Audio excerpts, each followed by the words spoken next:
A história do cristianismo primitivo é uma das mais fascinantes áreas da arqueologia. Descobrir como viviam os primeiros seguidores de Jesus Cristo e seus apóstolos, o que criam e como se comportavam frente à perseguição que sofriam é realmente um grande estímulo acadêmico e, por que não dizer, espiritual.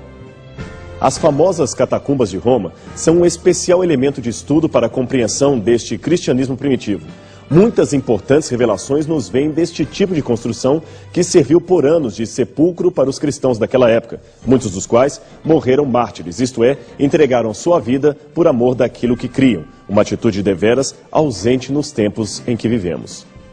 As catacumbas de Roma eram construídas em túneis subterrâneos que foram muito usados por cristãos, especialmente antes do Edito de Milão.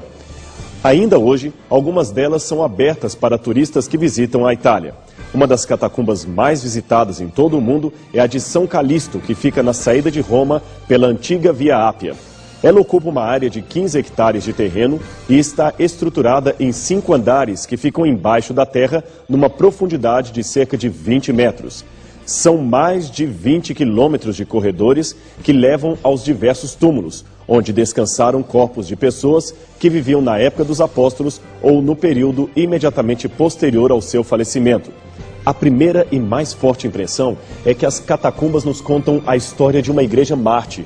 Foram muitos os que deram a vida por amor a Cristo e as catacumbas conservam o seu testemunho. Além disso, as catacumbas de Roma também oferecem pistas importantes sobre a vida da igreja primitiva.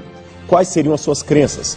Como era o modo que interpretavam a Sagrada Escritura e, principalmente, a forma gradual como ideias não bíblicas começaram, infelizmente, a invadir o arraial do cristianismo.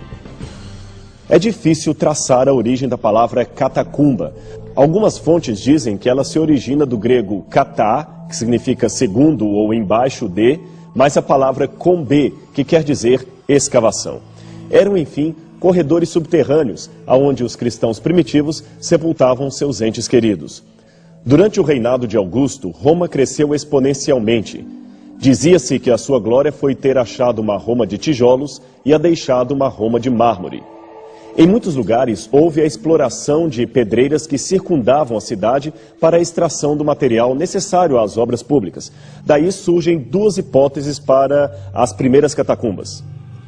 A primeira hipótese seria de que cristãos aproveitavam veios subterrâneos deixados pelos mineradores romanos e adaptaram as suas catacumbas. Esta ideia, no entanto, está hoje bastante questionada, desde que estudos arqueológicos mais abalizados demonstraram que aquelas cavidades não seriam fonte de material qualquer aproveitável em construção e que a estrutura das catacumbas não parecia adaptada, mas edificada para aquele fim. Então surgiu uma segunda hipótese, hoje mais bem aceita. Esta sustenta que as catacumbas foram construídas pelos cristãos a partir do final do 1º século e meados do 2º. No referido período de crescimento urbano e demográfico da cidade de Roma, estaria previsto um problema de espaço nos poucos cemitérios da região. Então tornou-se costume daqueles patrícios cremar os seus mortos e conservar as suas cinzas em urnas de pequeno porte, como esta que você vê em seu vídeo. Alguns potes, conforme você pode ver nestes desenhos, tinham placas ornamentais com dizeres de identificação ou elogio ao dono das cinzas ali depositadas. As urnas comumente poderiam ficar sobre pilastras de pedras ornadas para este fim, localizadas com poucas exceções fora das cidades em jardins particulares ou jazigos coletivos chamados de columbaria ou columbarium no singular, porque tinham a forma arquitetônica parecida com a dos pombais. Esses antigos desenhos e fotografias de Albert Kuhn, publicados em 1913, nos dão uma noção de como era originalmente o interior de um columbarium. O prédio consistia, como você pode ver nas paredes, com grandes câmeras subterrâneas, onde as urnas com restos de cremação eram colocadas em pequenas cavidades chamadas nichos, que, por sua vez, usualmente eram marcadas com placas memoriais e esculturas do falecido. Alguns monumentos fúnebres eram marcados com as iniciais DM, que eram a abreviatura para a expressão latina Dis Manibus, ou de Manis, que quer dizer dedicado aos deuses Manis. Curiosamente, os romanos ainda mantinham uma outra crença anterior ao período etrusco, no qual as almas de seus antepassados e falecidos queridos se transformavam em deuses ou espíritos menores que eles chamavam de manes. Logo, esses manes deveriam ser homenageados para proteger e não assombrar a casa dos vivos.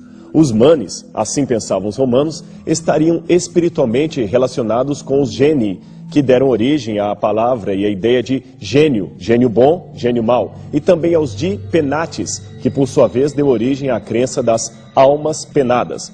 Uma crença que, infelizmente, também acabou contaminando a filosofia cristã, que erroneamente se desprendeu da Bíblia para seguir os ensinos romanos. Bem, vamos voltar a falar um pouco das columbaria, pois elas nos ajudam a entender melhor a arquitetura das catacumbas cristãs.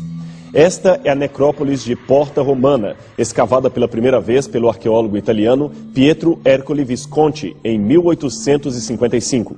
Ela possuía originalmente algo em torno de 60 túmulos e fora construída entre 150 e 300 depois de Cristo. Os antigos nichos estão visíveis e muito bem preservados em todos os cantos internos do edifício. Os romanos mantinham um ritual sistemático de cuidar dos seus mortos. Primeiro, os familiares fechavam os olhos do falecido enquanto chamavam o seu nome. Em seguida, o corpo era levado e uma moeda era colocada na sua boca, na boca do falecido. Também o corpo era lavado.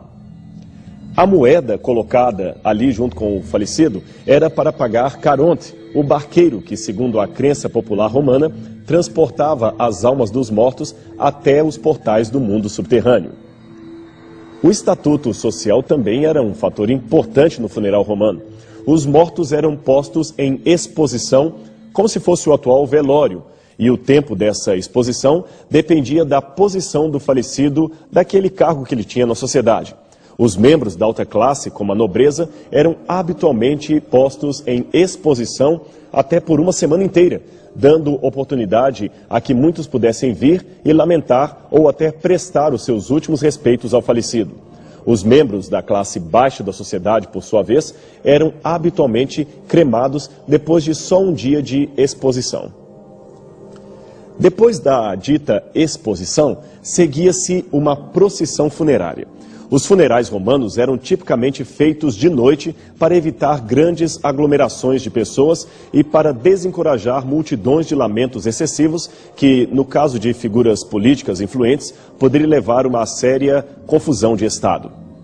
Músicos contratados lideravam a procissão, seguidos pelos familiares, dos amigos e também de outras pessoas ali conhecidas que levavam esculturas, máscaras e também objetos de cera, representando membros que já haviam falecido. Ah, e tem uma coisa mais. Você sabia que trupes de mímicos também eram contratadas para animar os funerais? É isso mesmo. O papel do morto era representado por alguns tipos de artistas que tinham um mímico que dava a oportunidade de personificar o morto, provavelmente para aplacar o espírito de outros ancestrais ou para levantar o astral daqueles que estavam enlutados. Para isto, ele usava as roupas do falecido, uma máscara mortuária representando o rosto daquele que havia morrido e insígnias do seu ofício. À medida que o cortejo, então, andava com o cadáver, se deslocava da casa até a pira funerária, o animador, então, ia cercado por outros mímicos que faziam palhaçadas, cantavam músicas e iam caminhando pela estrada, seguindo todo o funeral. Um ritual bastante estranho, não é mesmo? A procissão acabava no fim da cidade, onde se situavam os cemitérios, também chamados de necrópolis. Ali, uma pira ou fogueira para cremação era construída. Enquanto o fogo ardia, gritos de guerra eram dados em honra ao falecido. Depois do fogo se extinguir, um dos membros da família, habitualmente mãe ou a mulher do morto, reunia as cinzas e as colocava numa urna funerária que mostramos anteriormente. Aquele tipo de urna que ali você pôde ver.